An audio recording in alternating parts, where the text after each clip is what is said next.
Well, this is Amy Dolan here. Welcome to the second annual Inclusion Fusion. It's so lovely to be with you today. I hope that you are enjoying this conference so far. I definitely am. This is a highlight of my year. I am thrilled to be part of this, put on by the Keys Ministry and PajamaConference.com, both of whom I'm an enormous fan of. So glad to be with you today. Like I said, my name is Amy, and if we've not met before, I'll just tell you something about myself. I am a blogger and children's ministry consultant for lemonlimekids.com. We offer unique, personalized, specialized consulting for children's ministry leaders who work with kids in the church. And also, I am a curriculum writer for the biblical literacy curriculum called What's in the Bible. And also, I direct the project What Matters Now in Children's Ministry. We've done a couple books and are getting ready to launch our first local Chicago conference next year in April. So, got a lot going on, and I love it. I love what I do, and I am so committed to the spiritual formation of children in the church that I get to stay busy doing it every day. I love it. So our topic for today at Inclusion Fusion is the intersection of calling and opportunity. I've been thinking a lot about this lately, about how God places a calling on our life and then helps us to match that calling with an opportunity. So for myself, I definitely feel like my calling in life is clear. God has led me time and time again to be about leadership and development of church leaders.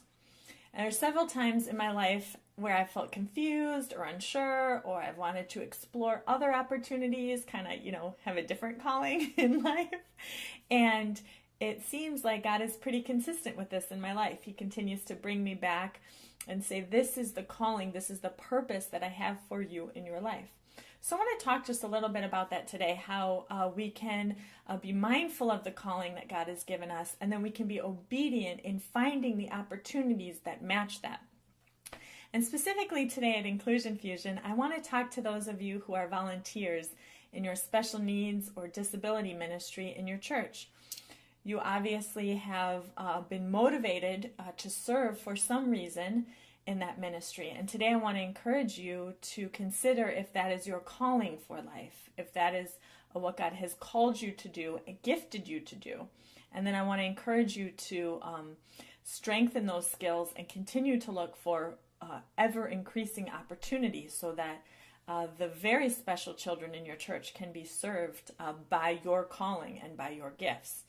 So let's get started. Let's talk about this today. Like I said, I really believe that a calling by God plus a matched opportunity equals a very powerful influence in a children's life, right? When we know what God has called us to do and we match that with an opportunity to live it out, it can be some of the greatest opportunity for growth and formation in a child's life.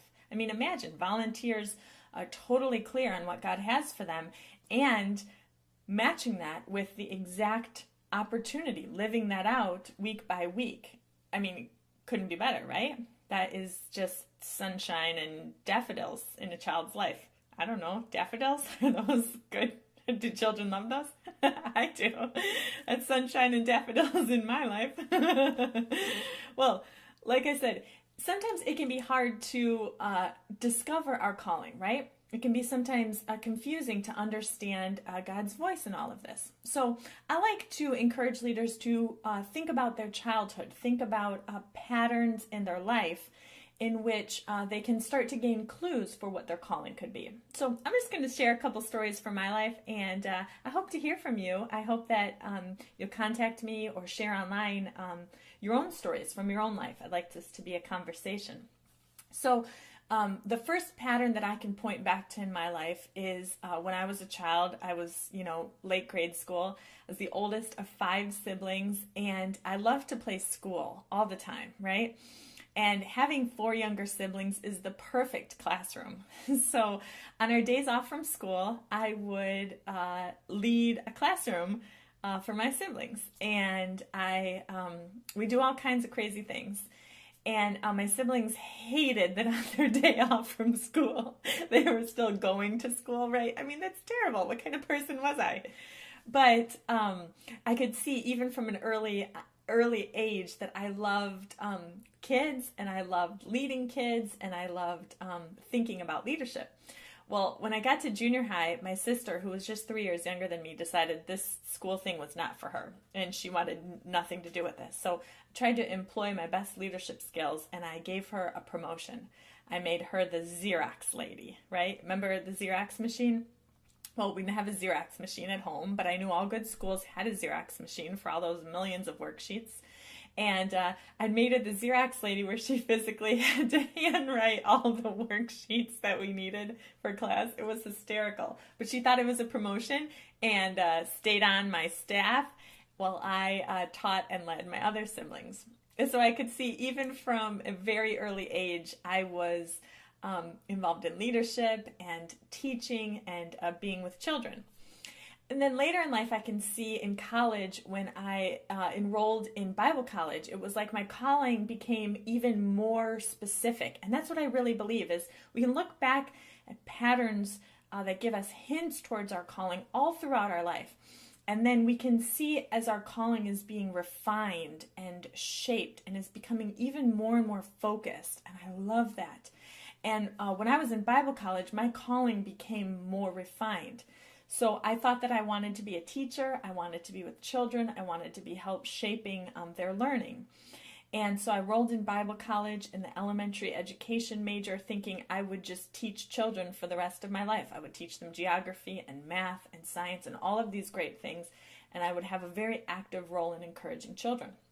And when I was in college, I started volunteering at my church in children's ministry, and all of a sudden my eyes were open to this idea that you could teach children and help spiritually form children, that was a calling and an important role.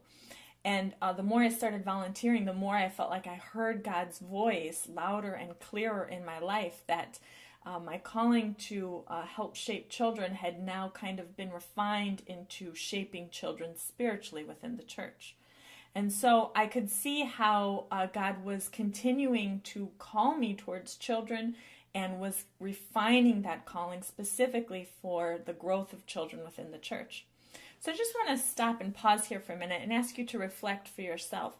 What are patterns in your life that you see in the past, in your childhood, in your early adulthood, where you can identify times you've had whispers from God, times you've experienced God's calling in your life?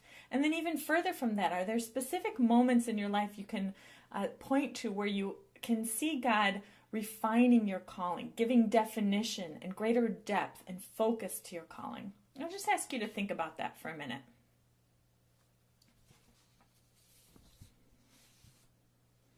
Now, I think once we are able to see patterns of calling in our life and are able to see it refined and are able to understand a real specific purpose for what God would have us to do on this earth, it's then important to match that with opportunity, right? Because a specific purpose for our life without an opportunity to live it out is a little meaningless, right? What is the point of that?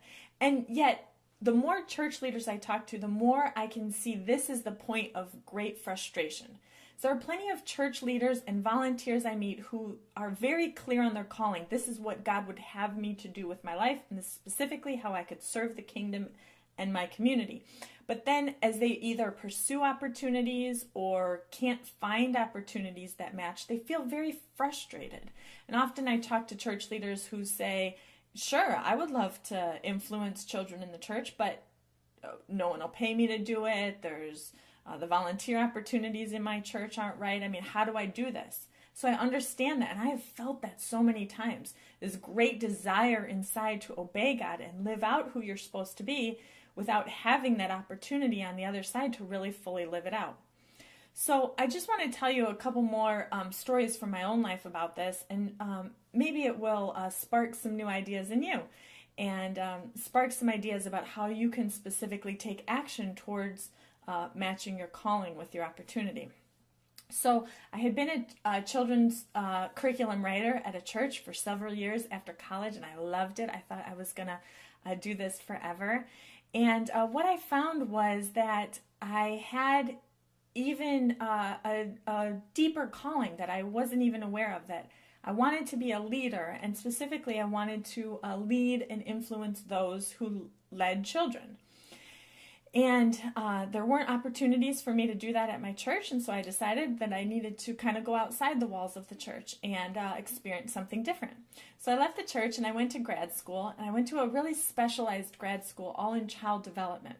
And I met all of these fantastic people who were committed to the growth of children in all sorts of ways. They were child care workers and social workers and doctors and therapists and all of these amazing people who had just given their whole lives to the growth of children. And I wanted to be like all of them. It didn't even matter which one or which job. I was just so enthralled by their passion for children. And I realized that what I really wanted to do was be a leader in the community. I wanted to lead others who formed children. And even through this experience, I noticed as I started to seek opportunities just a little bit away from my calling, right? I told you before, God had given me a specific calling for children within the church. When I went to grad school, I started to see others who were serving children, but outside the church. And I thought, yes, that's for me. That's what I want to do. I want to expand my leadership, expand my calling by serving and leading outside the church. And the more I tried to pursue that, the more I noticed that it almost felt like God wouldn't allow that I would go after something and he would bring me back. I would go after something outside my calling and he would bring me back. And the opportunities in front of me that were actually amounting to something, like a job or a volunteer or something that I could give a few hours to on the weekend, were all squarely within my calling to lead children and lead adults for the sake of kids' formation in the church. And what I realized during this time was that God's calling on us is specific and unique for us. And the more that we try to stray from that calling, the more that we look for opportunities apart from that calling, my own experience has been the more God will refine us and bring us back. I like to say that my calling is like a bad boyfriend sometimes. I just try to break up with it time and time again. I say like, okay, I did that. Now I'd like to do something else. And God says, not so much. Let's stay together. Let's keep focused on that. And really, in my best moments, I'm grateful for that. I'm grateful that God keeps me focused and keeps saying, I have created you for a purpose. I'm going to give you opportunities. I need you to walk into those opportunities and serve and lead strong so that you can live out your purpose. And I'm grateful for that. In my not so good moments, I'm angry that God is a bad boyfriend and that he's given me this calling that feels like a bad boyfriend that I can never break up with. I can never walk away with. Just a few days, I want to walk away from it and do something totally, like just reinvent myself and do something totally new and different. And God says, no, I have a purpose for your life and I have a purpose for your calling. And I'm going to give you opportunity. I need you to stay focused. And if you can't stay focused on your own, I'm going to keep you focused myself. So I just want to ask you to reflect for a moment. Has there been a time where you have not been able to find opportunity that matches your calling and you've kind of wandered away from it? Have you felt God's hand? Have you felt his, almost his peace bringing you back? I want you to think about that for just a second. Reflect on a time your calling maybe didn't match an opportunity.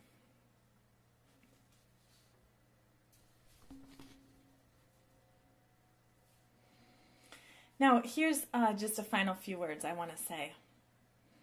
If you're unsure of your calling, if you are lacking in confidence of your calling, I just encourage you to do everything you can to start there, to look for clues around you, to notice patterns in your childhood, to ask the people around you who know you best, who can give you clues. Ask your friends, ask your coworkers, ask your family.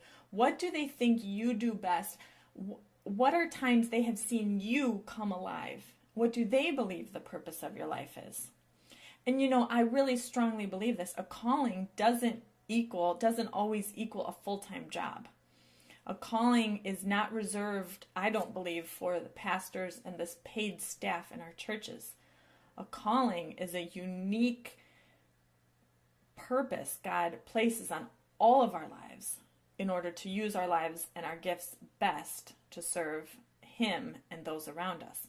So if you're a volunteer in your church, and I really hope that you are, if you're a volunteer or if you're a church leader, I encourage you to figure out your calling. Look for clues around you, ask others about it, figure out your calling, and then do whatever you can to match that calling with opportunity.